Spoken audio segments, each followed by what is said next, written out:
Welcome to the Q1 Buck Poll. I'm Tim Hart with Mike Big Buck Hoffner. Well, it's our last show of the season.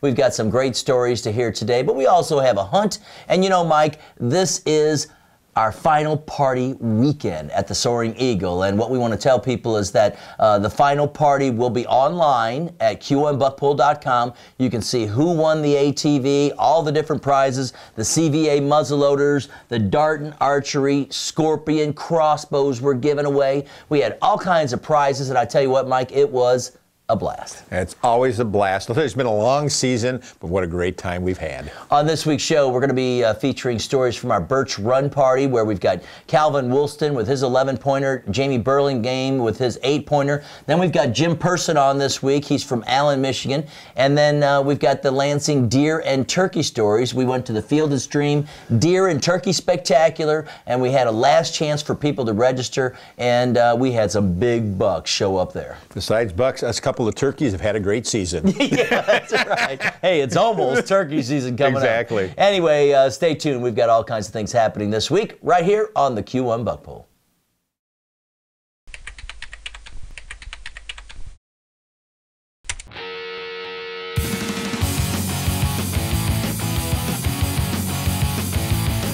Q1 Buck Poll, Michigan's biggest and best buck poll contest. Brought to you by these sponsors who support Michigan's great outdoors.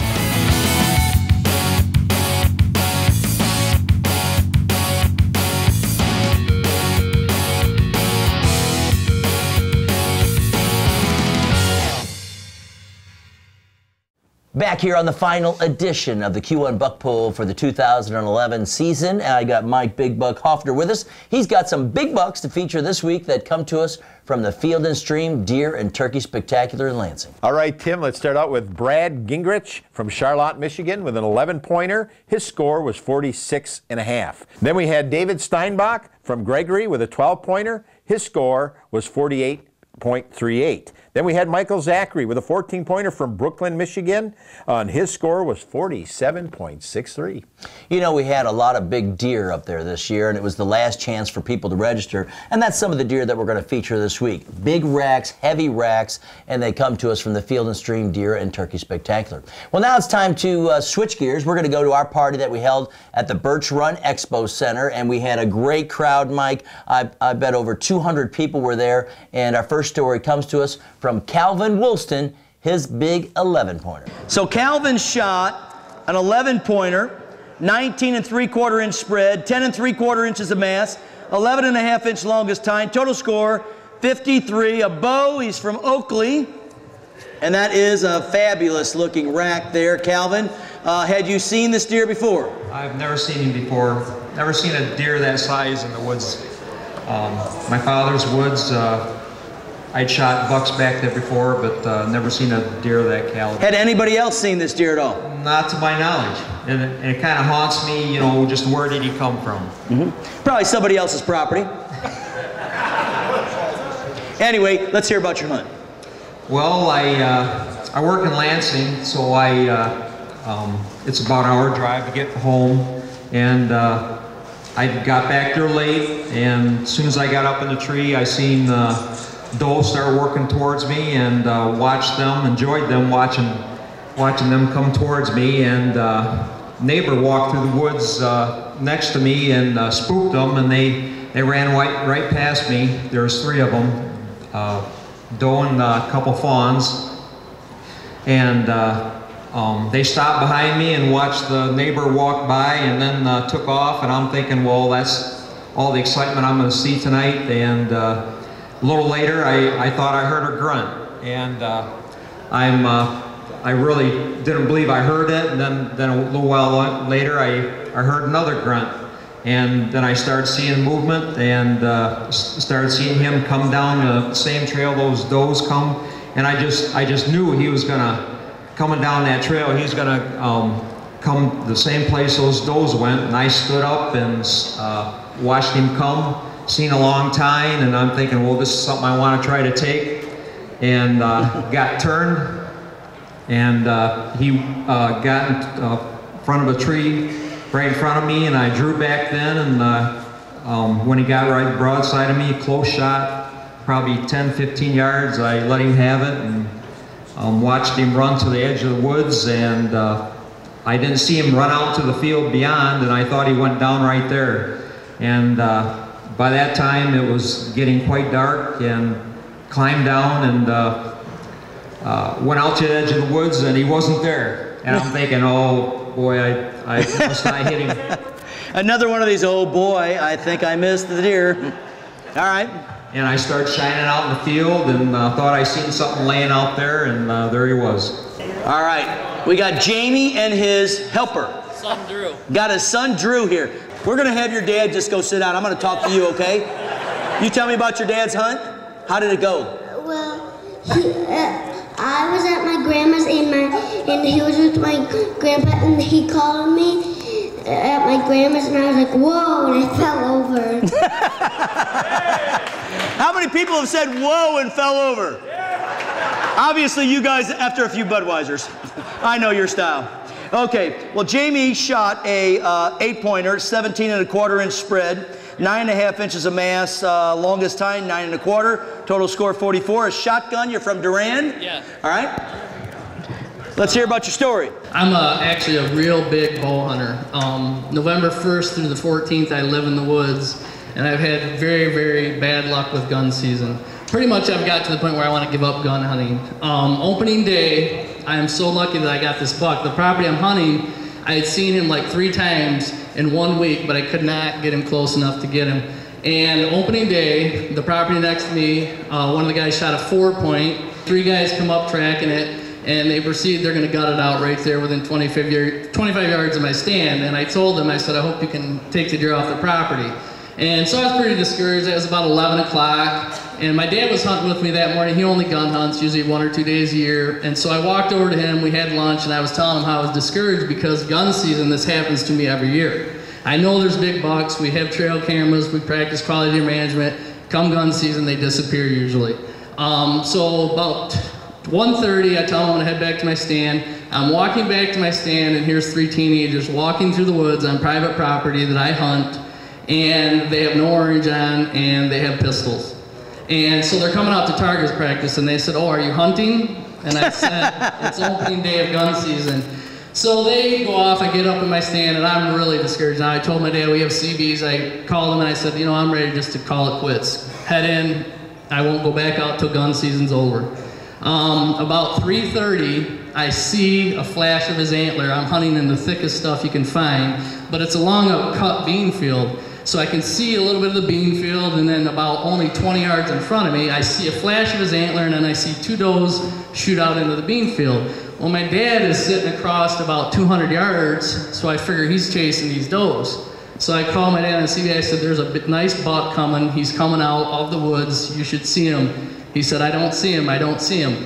So I'm waiting 20 minutes, I see the does mingling out there, I'm like, where did that buck go? I know he's right here. And so I called my dad, I said, do you see the buck out there? He said, no, I don't see him, I don't see him. I said, I'm getting out of my stand, I'm gonna stalk out there, I'm gonna see where he went. So I stalk out to the edge of the field, and I'm creeping along, the wind's in my favor, and I see one of the other does, there was 3 does, 2 are in the field, he's with the 1 doe, and he doesn't even see me. I stalk right up to him, about a 55-yard shot broadside, he dropped right there in his tracks. Yeah! Happy man. Was your dad happy? Yeah, he was. Well, that is a great looking deer. Yeah, and actually this year, I'll tell you, we've been practicing quality deer management. I hunt a couple different properties. I food plot, I live in the woods. My wife says it's become an obsession. I'm more of a farmer than I am a hunter now, because I spend half of my year planting and cutting and planting trees and food plots. And 2 of the other guys I hunt with shot really nice deer this year, 10-point and another nice 8-point. And we've been doing the quality deer management for about 3.5 years. And it's actually now every deer, I passed up 15 bucks this year that were 2.5 years or younger. He was 4.5 years old, and actually that's my best gun kill to date. Well, we had parties all over the state, including, like we just heard some of the stories from the Birch Run Expo Center. But, you know, Mike, we had our final party at the Soaring Eagle Casino, and we want to remind people that in the next couple of weeks, you can go online to q1buckpull.com and you can see who won, what prizes. We'll have stories. We had a lot of fun, and that'll all be coming to you shortly online, and that's from the Soaring Eagle. You know, it's amazing what technology has been able to do, but guess what? Our lips are sealed until the final party. Yeah, until we put it online. That's what he's really talking about. It's hard for me to keep a secret, but I'm on it. Yeah. All right, stay with us. When we come back, we're going to do a little hunting from Jim Person in Allen. Time now to talk about giving yourself the best chance when you're out in the woods. We only have so much time to be out there hunting. Well, you want to make sure that your scent is controlled. Jim Lombardi with us here from Buck Fever Synthetics. Nice and Jim, one of the things we want to talk about today, Vanishing Hunter. And there's a lot of different products out in the market, but one of the things about something like this is spray it, clothes, body, face, mouth, everything, because a deer, they can smell a lot of different scents out there. Absolutely. I mean, if you're not taking care of 100% of it, then why just take care of 5% of it? I'm not going to just spray my boots. I want to take care of my breath. Your breath is 70% of your odor. It's, first of all, body temperature, right? And second of all, it's moist. So when you're breathing that air, there's actually moisture going in the air. You see it in the morning, right, when you're hunting? Well, that moisture carries. This product actually prevents the bacteria that's in your mouth, number one. But the biggest thing is it actually takes you and turns you to a prey animal. Sounds crazy. Why does it do that? Do you eat meat? Yes, I do. You eat deer meat? Oh, yeah. I love deer meat, Oh, yeah. okay? I love it all. When you eat meat, amino acids come through your skin, okay? And that is what tells any prey animal or any animal at all that you're a predator, okay? By neutralizing the lactic acid that's in your skin, you just turned into another deer. Well, Jim, like we've talked about, you know, you're really trying to give yourself the best chance when you're out in the woods, and scent control of your body, of your clothes, of your equipment is one of the best ways, isn't it? It should be your priority. It really should. I mean, if you're a smoker and you don't care and you just play the wind, then do that. But if you want a deer to come from any direction, then you need to start with scent control. All right. Jim Lombardi from Buck Fever Synthetics. I'm Tim Hart. You're watching the Q1 Buck Poll. Back here on the Q1 Buck Poll, well, before we do a little hunting with Jim Person from Allen, we've got some more big bucks from Big Buck Hoffner. All right, Tim, let's start out with Robert Garrow Jr. from Rapid City with a nice 12-pointer. The score was 44.88. Then we had Mitchell Klingler from Coldwater, Michigan with an 8-point buck. His score was 46 3/4. And David Hartzman with... It's Hortzman. And David Hortzman from Adrian, Michigan with an 18-point buck. The score was 49.38. You know, Mike, our next hunt is a classic example of, you know, when you've got a deer that is a little deformed or has some problems, you really need to take it out of the herd. Yeah, you know, we talked about that earlier because I really would not have gotten a deer this year except for I did exactly the same thing. Shot myself a small little 8-pointer that had been caught in a fence and his leg was all busted up, so I had to take him out of the herd. We appreciate Jim for sending us this hunt. If you've got a hunt from the 2011 season, we'd like to have you send it to us and we'll feature it on our 2012 shows when we come back in September. Here's the hunt. It's an overcast, kind of drizzly night, so we'll see what happens by hanging in there. Because we're going to have fun tonight, so here we go.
there's an older deer.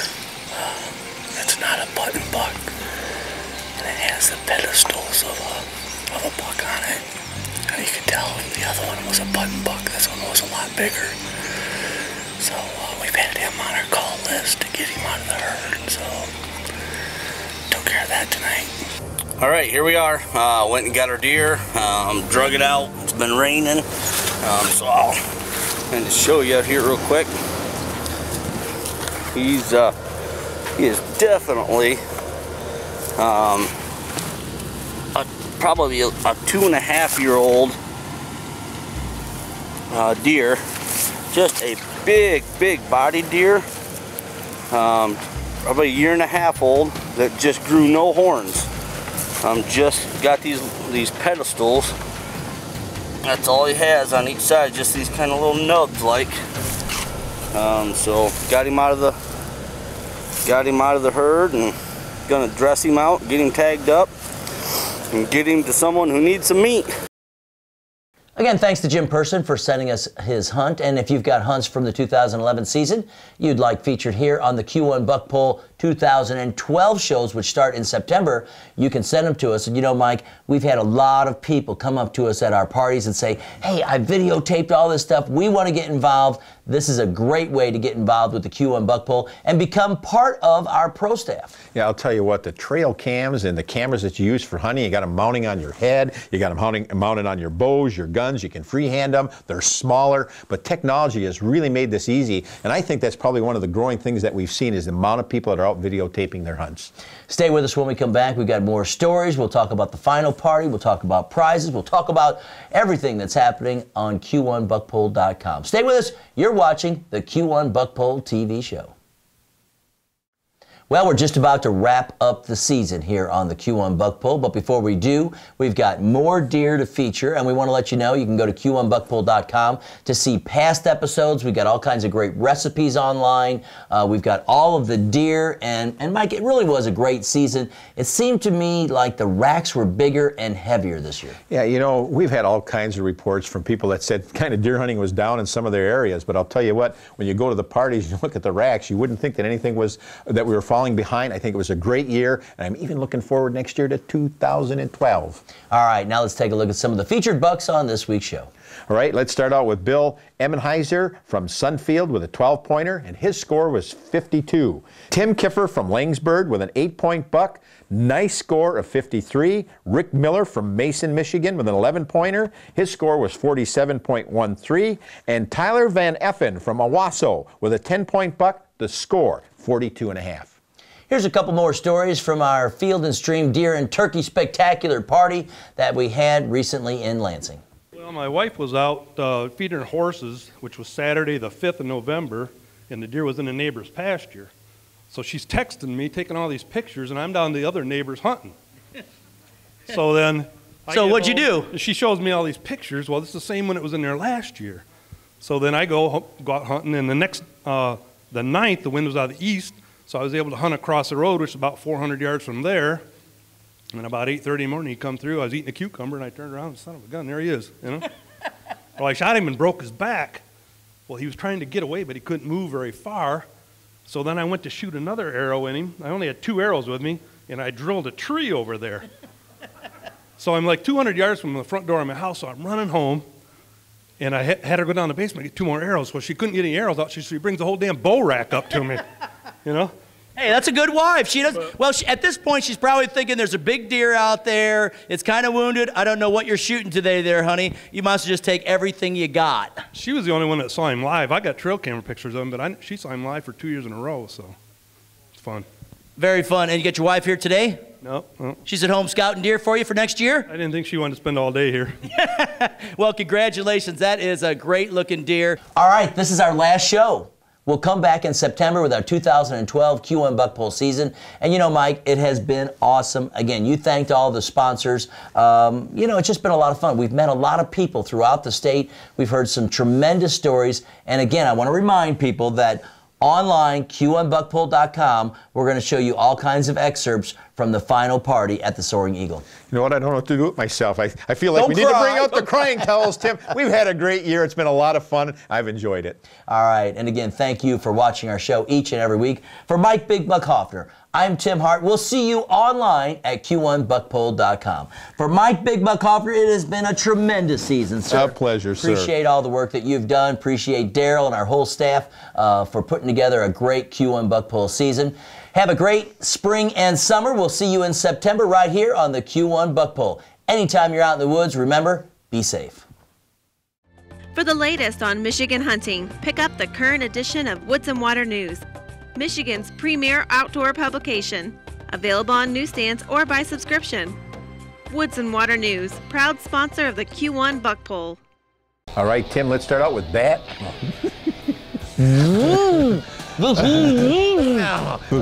That's all, folks.